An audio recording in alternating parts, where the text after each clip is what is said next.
Hindi po nakagawa ng video message, kaya babasahin ko na lang. Ito po galing sa bunso niyang kapatid, Tita Meng. Dear Sister Per, on your birthday, I just want you to know that no matter what, you will always be my beloved sister. Happy birthday to you. Have a wonderful day. God bless you. Love you very much. Tapos yung isa po sa pinakamamahal niyang nanay. Dapat nag-water po siya. Dear Per, you don't know how much you mean to me and how proud I am of you for being a great mom to my wonderful grandkids. Your love more than you know. Wish you all the best. Happy birthday. Have a wonderful one. I love you. God bless.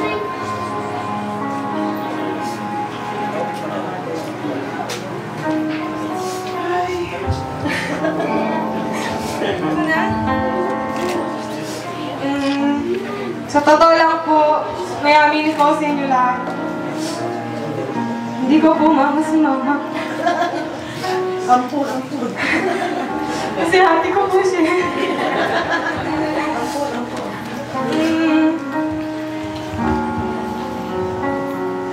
Magaling po siyang mag-alaga sa amin, lalo na alam ko mahirap mag-isang nanay. Lalo na 5 kami. Pero alam ko sa'yo magulang na.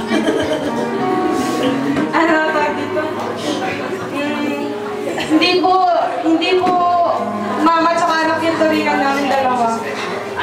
Magkapatid lang po yung turingan namin. Kaya masaya po ako. Sobrang close po kami. Bro nga po yung tawagan namin. Short for bruha. Ayaw na. Yan lang, happy birthday. Isa lang ang wish ko para sa'yo, ma. Sana ganito din sa birthday ka. Sa'yo din. Sana, more years to come. Good health palagi. Alam ko, hindi na kayo magbabago. Stay as you are. Lang pa, I love you very much. Kiss.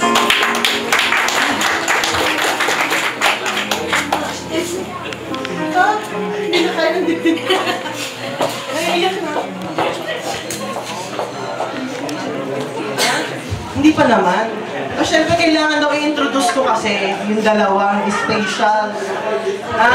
Hindi lang sila nagbigay ng special number ito eh. Medyo tahimik yung dalawang to eh. Ngayon titingnan ko kung anong inihandang speech, message for Mama. For Kuya Koy and Ate Sophie.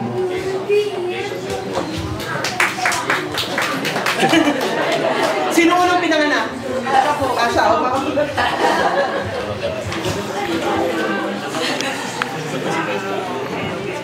Walang iiyak.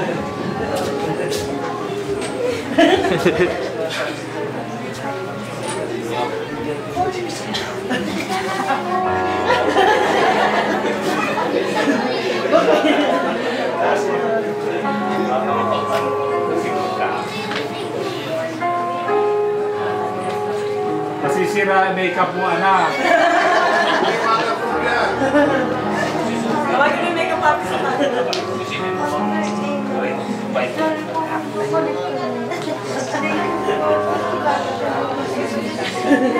don't know. It's so sad.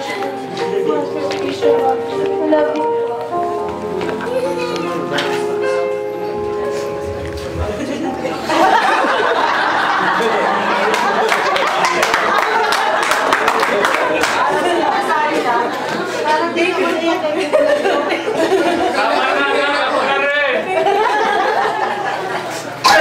Kanina okay pa yun. Happy birthday mo. Parang ganun ka mo.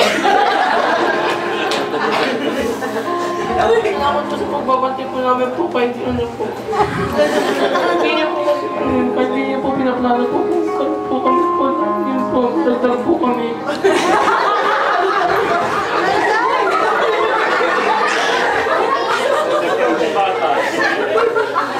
Kamu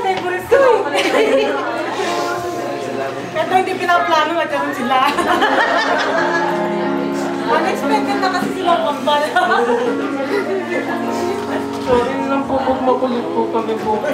Kung makulit kayo, wala nang makulit.